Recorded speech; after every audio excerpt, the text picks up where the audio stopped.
Many people in the PKU community have said that at some point in their life, they've experienced this extreme tiredness or fatigue. This happens to them after a really heavy gym session or cardio exercise session, sports, whatever it might be. For others, they've said that actually it could be that they have less energy when they're actually training. So it's not just post-training and recovery, it's actually during. So the real question then becomes, what is it that's causing this tiredness or fatigue in people with the condition? So this is what I think could be a factor in experiencing this type of tiredness. Number one, could it be that the protein content level that people are getting, largely from PKU protein supplements, are they getting enough? I don't know.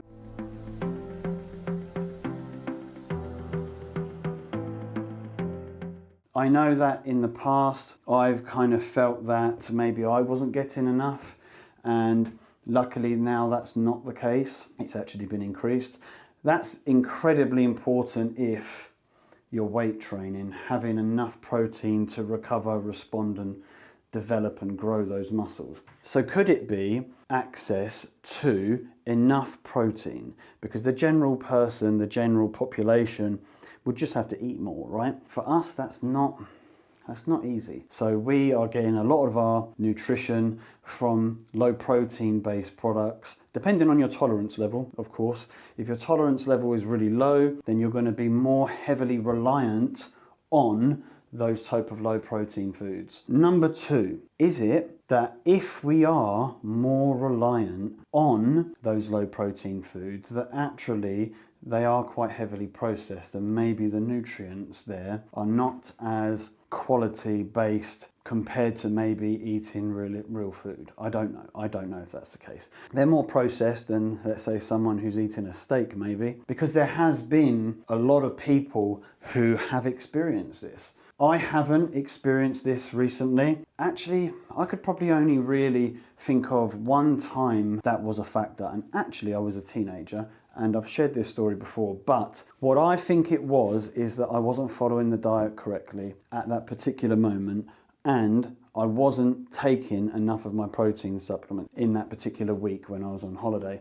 I did then get a massive energy crash. So I think our timing of our protein supplements is really important, but also making sure that we're actually taking them too. Having access to these protein supplements is really important, and there are parts of the world where having access to certain products is maybe a little bit tougher and restricted. And even in countries where, you know, access is not a problem and healthcare insurance companies and governments are actually paying for this, I do wonder if the level that we're getting, the quantity that we're getting is enough. Could it be that the way we take in our protein supplement and how our body kind of receives and distributes that, could it be that maybe it's different compared to if we were eating whole grain products, meat-based products, whatever it might be, where we would be getting protein from quality-based foods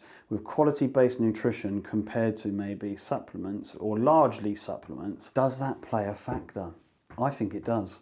I think we should be having more protein supplements, and I think the guidelines from the World Health Organization, and I might be wrong here, but I think that they are based on the normal consumption of protein for the body. If it is 1.2 grams of protein per kilogram of body weight, has that study been done based on people consuming food-based protein? I don't know. I think it is, right? Unless someone can correct me in the comments. So if that is the case, is it different if we are getting probably 80% of our protein from a supplement, and then the other, you know, carbohydrates, fats, etc. are also coming from low protein based foods? And that, you know, that's different too, right? So is that playing a factor? Is that why some people that actually struggle with tiredness and extreme fatigue, etc. I would wonder, is it more of a factor for someone with PKU if their protein tolerance is much lower? I'm incredibly fortunate and have been throughout my whole life, really. I was sitting at 19 exchanges. That's actually gone up because if some of you have followed me recently, over the last year or so, I've been on ciprofloxacin, a drug which has enabled me to increase from 19 to 30. So I'm actually eating less low protein based products than normal. So I'm getting nutrients from a different source now. So is it that if someone is below, I don't know, random figure, 6 grams, does that play a factor? If you have ever experienced this extreme fatigue or tiredness, could you maybe leave it in the comments and say kind of what was the experience that you had? What was it that you was doing that maybe potentially led to that? Was it after training? What was it? The more we can learn about all of this, the better. The more we can then respond, the more medical professionals can respond as well. Some of you may know that Annie is conducting her PhD in exercise and sport, and that's incredibly important, I think, because it's, to my knowledge anyway, it's the first study at that level that will have the kind of thoughts and opinions of the PKU community, but will also tap into the medical profession and those organisations that produce our products that we, somewhat heavily rely on. So for me, it is interesting to see what the results will be of that.